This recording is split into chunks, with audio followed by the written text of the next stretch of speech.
Hey guys, welcome to my channel WB Free Math Solution. This is Sanjana Giri. As you know, we have already done up to question number 5 or 4 of chapter 14, that is SCF and LCM of algebraic expression. Okay, तो आज हम लोग question number 5, 6 से हम लोग start करेंगे. Start करने से पहले मैं आप लोगों को बोलना चाहती हूँ कि यदि अभी तक आप लोगों ने मेरे चैनल को सब्सक्राइब नहीं किया है तो प्लीज आप लोग जरूर सब्सक्राइब कर लो, क्योंकि यहाँ जितना इजी मैं बताने वाली हूँ आप लोगों को कहीं नहीं मिलेगा. सो गाइज प्लीज आप लोग सब्सक्राइब जरूर कर लेना चैनल को.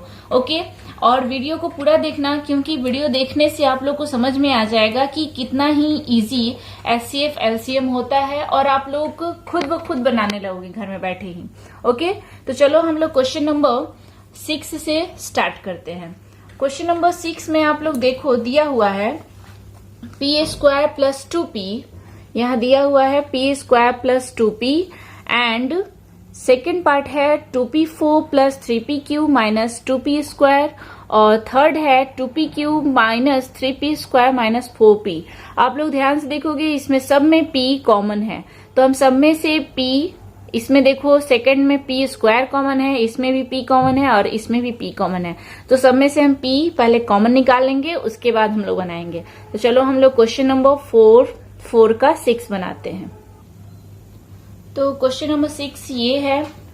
तो पहले हम लिखेंगे फर्स्ट पार्ट हमारा है p² प्लस 2p. ओके, तो इसमें से हम पहले p कॉमन निकाल लेते हैं. देखो दोनों में p है, तो अब इधर क्या बचा, ओनली p एंड 2 यानी p प्लस 2. ओके, अब सेकेंड पार्ट में लिखते हैं हम लोग. सेकेंड पार्ट है हमारा 2p4 plus 3p³ minus 2p². Okay, इसमें से क्या कॉमन है, p² कॉमन है, तो हम पहले p² कॉमन निकाल लेते हैं. तो यहाँ क्या बच रहा है, 2p² हो रहा है और यहाँ हो रहा है 3p minus 2. That is middle term factor. ये फैक्टर है, फैक्टर पहले इसका हम लोग फैक्टराइजेशन करेंगे, उसके बाद हम लोग आगे बढ़ेंगे.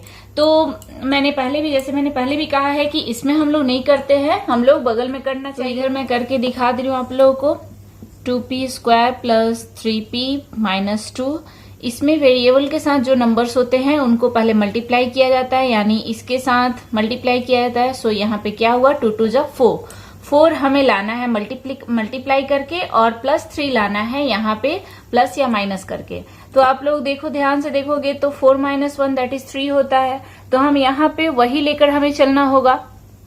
सो यहाँ हम लिखेंगे 2p² प्लस 4 - 1 इंटू p. 3 के जगह पे मैंने 4 - 1 लिखा माइनस 2. Okay, 2 × 1 that is 4. सो 4 भी हमारा आ जा रहा है और 4 - 1 that is 3. Okay, so 2p² plus 4p minus plus minus minus 1 × p that is p minus 2. Okay, p और देखो यहाँ 2p भी कॉमन है. ओके, 2p हम लोग कॉमन निकाल लेते हैं, तो यहाँ बचा only p plus 2. 2 2 4 that is 2. Okay, और यहाँ से -1 यदि हम कॉमन निकालते हैं तो हमारा यहाँ पे बचेगा p प्लस 2. ओके, तो यहाँ हो जाएगा 2p minus 1 and p plus 2. ये हमारा हो गया यहाँ पे मिडिल टर्म फैक्टर. ओके, तो हम यहाँ पे लिख लेंगे p² और इसके जगह पे हम क्या लिखेंगे, 2p - 1 एंड p प्लस 2. ठीक है, अब हम लोग चलते हैं थर्ड पार्ट पे. थर्ड पार्ट है 2p³ minus 3p² minus 14p. Okay, यहाँ भी देखो आप लोग, तो p कॉमन है, तो पहले हम लोग p को कॉमन निकाल लेते हैं. तो यहाँ हम p कॉमन निकालते हैं, तो बचा p², 2p² बचा माइनस 3p माइनस 14. फिर यहाँ पे क्या हो रहा है, मिडिल टर्म फैक्टर. सेम इसी तरह जैसे यहाँ हमने निकाला, यहाँ भी हमें मिडिल टर्म फैक्टर निकालना होगा. ओके, तो हम मिडिल टर्म फैक्टर यहाँ पे निकालेंगे. यहाँ मैं आप लोग को करके दिखा दे रही हूँ. 2p² minus 3p minus 14. Okay, तो 14 2 कितना हो गया, 28. तो 28 का पहले हमें क्या करना होगा, एलसीएम निकालना होगा। ओके, मैं यहाँ पे करके दिखा दे रही हूँ, आप लोग इधर करना, क्योंकि एक्चुअली में स्पेस नहीं है और आप लोग को दिखेगा नहीं, इसलिए मैं यहाँ पे करके दिखा रही हूँ। ओके, तो 2 से पहले 14, फिर 2 से 7, फिर 7 तो किसी से नहीं जाता ओनली। ओके, तो हम लोग यहाँ पे 7 आया, यानी हमें यहाँ पे क्या लाना है, 3 लाना है प्लस माइनस करके, और इनटू करके मल्टीप्लाई करके हमें 28 लाना है। क्या हम लिखेंगे कि हमारा आ जाएगा, तो यहाँ पे देखो 7 माइनस 4 करते हैं, यदि हम लोग 7 माइनस 4 यदि हम करते हैं तो हमारा यहाँ पे 3 आ जा रहा है। इसका मतलब हमें क्या लेना होगा, 7 माइनस 4। ओके, तो 2p square minus 7 minus 4 into p minus 14। Okay, फिर 2p square minus minus enter कर रहा है, ध्यान देना, माइनस माइनस प्लस, सो 4p माइनस 14। यहां से 2, यहां से p कॉमन है तो हम लोग पहले p कॉमन निकालेंगे, तो यहां बचा 2p। ओके, 2p माइनस 7, और यहां पे क्या कॉमन है, तो सिर्फ प्लस 2 कॉमन है, तो हम लोग प्लस 2 कॉमन निकालेंगे, तो यहां हमारा बच रहा है 2p माइनस 7। ध्यान देना, पहले भी मैंने चैप्टर 13 बता रही थी, तो आप लोग को मैंने कहा था उस समय भी कि जो यहाँ कॉमन निकले वो भी यहाँ निकलना जरूरी होता है। ये आप लोग किसी तरह से ये ध्यान देना कि ये क्या हमारा सही बन रहा है कि नहीं, यही हमारा खुद का चेक करने का तरीका है, क्योंकि ना वहां पे आंसर होगा एग्जाम में और ना ही कुछ अलग कुछ रहेगा। सो गाइज, आप लोग यहाँ ध्यान जरूर देना कि ये और ये दोनों मिलना चाहिए हमारा। ओके, तो 2p p प्लस 2 एक हो गया, और इधर हुआ 2p माइनस 7। ओके, तो इस तरह से हमारा ये 2 निकल गया, इसका मेरिट ऑफ फैक्टर हमने निकाल लिया। अब हम यहाँ पे चलते हैं, तो हम यहाँ पे लिखेंगे p इंटू, अब इसके जगह पे क्या लिखेंगे हम, p plus 2 and 2p minus 7। Okay, p plus 2 and 2p minus 7। सो अब हमारा एलसीएम इक्वल टू क्या होगा, पहले तो देखो कि तीनों में p कॉमन है। ओके, तो p पहले लिखना होगा, लेकिन p का जो हाईएस्ट पावर होगा वो हमें लिखना होगा, यानी p का हाईएस्ट पावर क्या है यहाँ, तो p का हाईएस्ट पावर p स्क्वायर हो जा रहा है, सो हम p स्क्वायर लिखेंगे। ओके, अब यहाँ देखो p प्लस 2 है, फर्स्ट पार्ट में p प्लस 2 है, सेकेंड पार्ट में भी p प्लस 2 है, एंड थर्ड पार्ट में भी p प्लस 2 है। तो सबसे पहले हम इसे लिख लेते हैं, जैसे एचसीएफ में हमारा कॉमन होता था, लेकिन एलसीएम में एक्चुअली में कॉमन तो जो रहता है उसे भी लिखना पड़ता है, और जो अनकॉमन रहता है उसे भी लिखना पड़ता है। ओके, अब ये तो पूरा हो गया फर्स्ट पार्ट का, सेकेंड पार्ट का ये हो गया, बचा ये, तो इसे भी हम लोग लिखेंगे 2p माइनस 1। ओके, और थर्ड पार्ट का ये हो गया, ये बचा, सो 2p minus 7, that is the answer. तो है ना इजी, बहुत ही इजी होता है, लेकिन बस थोड़ा समझना होता है। चलो हम लोग नेक्स्ट क्वेश्चन पे चलते हैं। तो देखो आप लोग, क्वेश्चन नंबर 7 है हमारा ये, x square minus y square plus z square minus 2xz, x square minus y square minus z square plus 2yz and x y plus z x plus y square minus z square. Okay, बहुत ही simple है, बस देखने में लग रहा है कि बहुत ही हार्ड है, लेकिन हाँ इम्पोर्टेंट भी उतना ही है। सो गाइज, इसे आप लोग स्टार मार्क कर लेना, ये इम्पोर्टेंट क्वेश्चन है। चलो हम लोग बोर्ड पे बनाते हैं इसे। तो पहले हम लिखेंगे फर्स्ट पार्ट क्या है हमारा, x square minus y square plus z square minus 2xz। अच्छा, मैं जेड ऐसे लिख रही हूं क्योंकि हम लोग इस तरह से नहीं लिख सकते हैं, और इसमें सब स्मॉल लेटर यूज किया जाता है इस तरह, और जेड हम लोग इस अलजेब्रा में इस तरह से नहीं लिखते हैं। ओके, और यदि ऐसे सिर्फ जेड लिखेंगे तो वो कैपिटल हो जाएगा, सो जेड ऐसे लिखा जाता है अलजेब्रा में। ओके, तो आप लोग देखो, यहाँ पे ध्यान देने वाली बात है कि यहाँ हमें देखना होगा कि ये zx यानी कि 2 के साथ क्या क्या है वो हमें एक साथ लेना होगा। x और z है। ओके, तो x z को हम एक साथ लेंगे, कहने का मतलब है कि हम लोग इस तरह से इसे लिखेंगे, एक्स स्क्वायर, ये x square minus 2xz plus z square. ठीक है, ये हम एक साथ ले लेते हैं और ये माइनस वाई स्क्वायर को हम इधर रख लेते हैं। ठीक है, अब इसे क्या करना होगा, आप लोग देखो, ध्यान से देखोगे तो ये है A square minus 2ab plus B square, यानी कि क्या चीज का फॉर्मूला होता है, ये a माइनस बी का होल स्क्वायर का। ठीक है, तो आप लोग इसे बस ए स्क्वायर माइनस बी ए माइनस बी के होल स्क्वायर के फॉर्मूला पे पुट कर देना है और कुछ नहीं करना है। तो लेकिन समझाना तो पड़ेगा। ओके, तो इसलिए हमें इस तरह से लिखना होगा। सिर्फ मुझे ही नहीं, आप लोगों को भी टीचर को समझाना होगा। इतना ध्यान देना कि टीचर कभी भी ये नहीं चाहता कि मैं खुद समझूं, वो चाहते हैं कि उन्हें स्टूडेंट्स कितना समझा सके, ये उनके लिए ज्यादा इंपॉर्टेंट होता है। ठीक है, तो हम यहाँ पे ऐसे लिख लेंगे, सो x माइनस जेड का होल स्क्वायर और इधर लिखेंगे y का होल स्क्वायर। ठीक है, अब यहाँ हमें क्या करना होगा, ये यदि हम टोटल को a मान ले और इसको b मान ले तो यहाँ पे हो जा रहा है a square minus B square, that is a square minus B square equal to a plus B into a minus B. So हमें इस फॉर्मूला पे इसको पुट कर देना है, यानी यहाँ पे लिख दे रही हूं मैं a square minus B square equal to a plus B into a minus b. Okay, इसे हम लोग लिख लेंगे x minus z plus y and x minus z minus Y.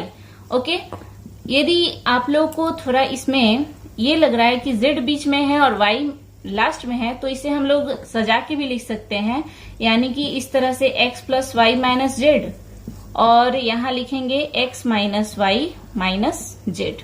ठीक है, इस तरह से मैंने इसे सजा लिया। अब चलते हैं हम लोग सेकेंड पार्ट पे। सेकेंड पार्ट हमारा है यहाँ x square minus y square minus z square plus 2yz। जैसे कि मैंने फर्स्ट में भी बताया है कि हमें ये देखना होगा कि 2 के साथ क्या है, y और z है, यानी हमें yz को एक साथ लेना होगा और जो अलग है उनको अकेला रखना होगा, यानी एक्स स्क्वायर को अलग रखना होगा और yz को एक साथ लेना होगा। ठीक है, तो मैं डायरेक्ट यहाँ पे कर रही हूँ। यदि मैं माइनस कॉमन निकालती हूँ तो अंदर का साइन टोटल चेंज हो जाता है, इतना याद रखना। सो यहाँ हम लोग माइनस वाई स्क्वायर है तो अब यहाँ प्लस वाई स्क्वायर हो गया। ठीक है, और ये प्लस 2yz है तो यहाँ पे हो गया माइनस 2yz। ओके, और ये जो माइनस जेड स्क्वायर है तो यहाँ पे प्लस जेड स्क्वायर हो गया। ठीक है, तो क्या करेंगे, जैसे कि यहाँ पे हमने समझाया है इसी तरह से आप लोग यहाँ भी लिख लेना, सेम उसी तरह से। ठीक है, और यहाँ लिख लेना y माइनस जेड का होल स्क्वायर, सेम इसी तरह। ठीक है, अब फिर ये सेम फॉर्मूला पे बन गया, यानी x square minus y square. Okay, तो फिर हमें इसे फॉर्मूला पे पुट करना होगा, यानी X A plus B into A minus B, यानी X plus Y minus Z. Okay, और X minus Y minus Z.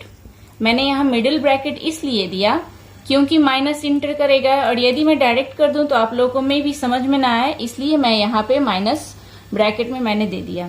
So X plus Y minus Z and X minus Y plus Z. Minus enter कर रहा है, sign change होगा। ठीक है, ये Y middle में ही है इसलिए हमें इसे सजाने की जरूरत नहीं है। अब हम लोग थर्ड पे चलते हैं। थर्ड पार्ट है हमारा x y plus z x plus y square minus z square. ठीक है, तो यहाँ पे देखो आप लोग x दोनों में कॉमन है तो हमें x को कॉमन निकाल लेना होगा। तो यहाँ पे क्या बच रहा है, only y plus z. Okay, और यहाँ आप लोग देखोगे तो y square minus z square that is a square minus B square के फॉर्मूला पे हम लोग इसे पुट करेंगे। तो हमारा यहाँ पे क्या आ जाएगा, y प्लस जेड, और यहाँ हम लोग क्या लिखेंगे, यहाँ हम लोग प्लस में इधर बाहर निकाल दे रही हूँ, तो A square minus B square that is Y plus Z and into Y minus Z. Okay, फिर हमें क्या करना है कि आप लोग देखो y प्लस जेड यहाँ भी है, y प्लस जेड यहाँ भी है, इसलिए हमें क्या करना होगा, इस y प्लस जेड को कॉमन निकालना होगा। ओके, तो हम यहाँ पहले y प्लस जेड को कॉमन निकाल लेते हैं। ठीक है, तो यहाँ क्या बचा, ओनली x, और इधर क्या बचा, plus y minus Z. Okay, middle bracket नहीं रहेगा, स्मॉल ब्रैकेट रहेगा। तो अब हमारा एलसीएम क्या होगा इसमें? सो हम एलसीएम लिखेंगे, एलसीएम इक्वल टू, यहाँ देखो आप लोग क्या क्या कॉमन है पहले वो हमें देखना होगा। तो फर्स्ट पार्ट में x plus Y minus z है, ठीक है। सेकेंड पार्ट में भी x plus Y minus z है और थर्ड पार्ट में भी x plus Y minus z है, यानी हमें पहले ये लिखना होगा x plus Y minus Z. Okay, उससे पहले आप लोग देखो कि टू टर्म वाला यहाँ पे बस ये y प्लस जेड एक इकलौता बचा हुआ है, तो इसे भी हमें लिखनी होगी। ओके, तो यहाँ पे हम y प्लस जेड भी लिखते हैं, ठीक है। y plus z into x plus Y minus z, ये हो गया फर्स्ट पार्ट का, और ये भी हो गया और इसका पूरा हो गया। ओके, अब सेकेंड पार्ट का ये बचा है, सॉरी फर्स्ट पार्ट का ये और सेकेंड पार्ट का ये, तो इन दोनों को भी लिखना होगा, ठीक है। तो हम यहाँ पे लिख दे रहे हैं, मेरा स्पेस थोड़ा कम है इसलिए मैं यहाँ पे लिख रही हूँ, यहाँ x minus Y minus z ये वाला, और सेकेंड का x minus Y plus z, that is the answer. तो गाइज बहुत ही इजी है और इम्पोर्टेंट भी है। सो गाइज आप लोग इसे अच्छा से कर लेना, ठीक है। अब हम लोग चलो नेक्स्ट क्वेश्चन पे चलते हैं। तो 4 का 8 हमारा क्वेश्चन ये है, ठीक है। आप लोग बुक से देख लेना, टाइम वेस्टेज नहीं करने के लिए मैं बुक दिखा नहीं रही हूँ, ठीक है। सो हम लिखेंगे पहले first part x square minus x Y minus 2y square, middle term factor है और इम्पोर्टेंट भी है, ठीक है। सो इसे आप लोग ध्यान से देखना। और मेरे एक सब्सक्राइबर ने पूछा भी था ये क्वेश्चन, सो आशा करती हूँ कि आपको ये समझ में आएगा। सो आप प्लीज ध्यान से देखना इसे, ठीक है। क्या करना होगा इसे हमें, पहले यहाँ पे देखो ये मिडिल टर्म फैक्टर है, इतना ध्यान रखना। कैसे, तो मैं बता रही हूँ, यहाँ देखो 2 है तो यहाँ हमें 1 लाना है और यहाँ हमें 2 लाना है, दैट इज 2 माइनस 1, 1 यहाँ पे आ गया और 2 इंटू 1 दैट इज 2। ओके, तो हम यहाँ पे वही करेंगे। सो एक्स स्क्वायर माइनस, यहाँ पे 1 की जगह पे हमें 2 माइनस 1 लिखना होगा, या फिर इसमें जैसे कि पहले मैंने कहा है कि इसमें ना करके हम लोग अलग से निकाले तो ज्यादा अच्छा लगेगा, ठीक है। तो मैं इधर में निकाल के दिखा दे रही हूँ आप लोग को, X square minus x Y minus 2y square, ठीक है। So X square minus 2 minus 1 into x Y minus 2y square, ठीक है। और फिर इधर होगा X square minus 2 into x Y, okay, and minus minus plus, minus minus plus, that is 1 into x Y, that is x Y minus 2y square, ठीक है। यहाँ देखो कॉमन क्या है, तो x कॉमन है, सो x माइनस 2y, और इसमें कॉमन है हमारा y, तो x माइनस 2y बचा, so x plus y and x minus 2y, ये हो गया। तो हम यहाँ पे लिखेंगे x plus y and x minus 2y। Second part लिखते हैं, सेकेंड पार्ट है 2x square minus 5xy plus 2y square, ठीक है। यहाँ पे मिडिल टर्म फैक्टर है, ठीक है। तो यहाँ पे पहले मैं यहाँ पे निकाल के आप लोग को दिखा दे रही हूँ, 2x square minus 5xy plus 2y square. आप लोग भी एग्जाम में ऐसे ही निकाल के दिखाना तो ज्यादा अच्छा रहेगा, क्योंकि टीचर देखेंगे भी और इधर भी समझ लेंगे। तो देखो यहाँ पे जैसे कि पहले मैंने कहा था कि 2 ये मल्टीप्लाई होता है, तो 2 2 जा 4, यानी हमें मल्टीप्लाई करके 4 लाना है और यहाँ पे हमें माइनस 5 लाना है। एक चीज मैं आप लोगों को बताना चाहती हूँ कि यहाँ यदि माइनस रहा और यहाँ यदि प्लस रहा, तो ध्यान देना कि यहाँ क्या करना होता है, सिर्फ और सिर्फ ऐड करना पड़ता है, ठीक है। तो यहाँ पे हमें क्या करना होगा, 4 प्लस 1 करेंगे तो 5 आ जाएगा और 4 इंटू 1 करेंगे तो 4 आ जाएगा, ठीक है। तो हम यहाँ पे 2x स्क्वायर माइनस 5 की जगह पे हम क्या लिख रहे हैं, 4 प्लस 1। ये ट्रिक है, ध्यान यही इसीलिए मैं बोल रही हूँ आप लोग को, यहाँ माइनस है और यहाँ प्लस है, तो इतना याद रखना है कि यहाँ पे ऐड ही करना होगा, न कि माइनस। ओके, सो उतना दिमाग लगाने की जरूरत ही नहीं है, बस यही देख लेना, समझ में आ जाएगा। 2y square, okay, 2x square minus enter कर रहा है, so sign change, minus 4xy and plus minus minus 4 sorry xy, only xy, 1 into x Y that is x y plus 2y²। ठीक है, तो यहाँ क्या होगा 2x², 2 कॉमन हम निकाल लेते हैं, 2 इंटू एक्स कॉमन निकाल लेते हैं, तो यहाँ हो जाएगा ओनली x माइनस 2y, और इधर से यदि हम माइनस कॉमन निकाल लेंगे तो x माइनस 2y हो जाएगा। ठीक है, तो ये हो गया हमारा 2x minus y and x minus 2y। तो हम यहाँ पे लिख लेते हैं 2x minus y and x minus 2y। ठीक है, थर्ड पार्ट पे चलते हैं। थर्ड पार्ट है 2x² plus xy minus y²। Same ये भी उसी तरह से मिडिल टर्म फैक्टर ही है। ठीक है, तो थर्ड पार्ट के लिए मैं यहाँ आप लोगों को करके दिखा दे रही हूँ, क्योंकि एक्चुअली मेरा बोर्ड छोटा है तो मैं यहीं पे करके दिखा दे रही हूँ बना के। आप लोग कॉपी में बगल में बना लेना। ठीक है, तो देखो यहाँ पे 2x² plus xy minus y²। ठीक है, यहाँ पे देखो मुझे 1 लाना है, तो 2 माइनस 1 हमारा 1 आ जाएगा। ओके, तो हमें यहीं पे वही लेना होगा, यानी 2x² plus 2 minus 1 okay into xy minus y²। यहाँ फिर 2x² plus 2xy and minus xy minus y²। यहाँ देखोगे तो 2x कॉमन है, तो हम लोग पहले 2x निकाल लेते हैं, तो यहाँ बचा only x plus y। Okay, और यहाँ से हम लोग माइनस y कॉमन निकालेंगे तो x प्लस y बचा, यानी कि हमारा हो गया यहाँ 2x minus y, 2x minus y and x plus y। ठीक है, 2x minus y and x plus y। तो यहाँ पे हम लिख लेते हैं x plus y and 2x minus y। Okay, so हमारा एलसीएम होगा, रिक्वायर्ड एलसीएम इक्वल टू, यहाँ पे देखो क्या क्या कॉमन है, तो एक यहाँ पे x प्लस y है, यहाँ भी x प्लस y है, कॉमन तीनों में तो नहीं है, लेकिन यहाँ एक x प्लस y है, तो हमें पहले लिखना होगा x प्लस y को। ओके, अब देखो कि यहाँ देखो x माइनस 2y है, यहाँ भी x माइनस 2y है, लेकिन यहाँ नहीं है, तो एक हमारा होगा यहाँ पे x माइनस 2y। ओके, अब यहाँ देखो 2x माइनस y है और यहाँ भी एक 2x माइनस y है, यानी कि एक होगा 2x माइनस y। ओके, यही हमारा रिक्वायर्ड एलसीएम होगा।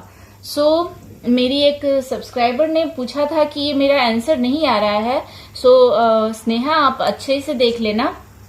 आशा करती हूँ कि आपको समझ में आ गया होगा। और गाइज सॉरी, मैं वीडियो अपलोड नहीं कर पा रही हूँ टाइम टू टाइम, बिकॉज मेरे अभी हस्बैंड रिकवरी टाइम में है और होम क्वारंटीन है, सो मुझे टाइम नहीं मिल पाता है, और एक मेरा बच्चा भी है, so I am sorry for that. आप लोग प्लीज घर में प्रैक्टिस करते रहो और घर में ही रहना। ठीक है, नेक्स्ट वीडियो में हम लोग क्वेश्चन नंबर 9 आप लोग खुद भी बना सकते हो, क्योंकि ये मिडिल टर्म फैक्टर है, पूरा तीनों का तीनों मिडिल टर्म फैक्टर है। उसके बाद कॉमन अनकॉमन जो होगा वो आप लोग इससे एलसीएम निकाल पाओगे। ओके, तो क्वेश्चन नंबर 9 आप लोग खुद बना सकते हो। मैं 10 से नेक्स्ट वीडियो में मैं आप लोग को बताऊंगी। ओके, सो आप लोग घर में प्रैक्टिस करते रहना और सेफ रहना। ओके, तो चलो ठीक है, थैंक यू, बाय बाय।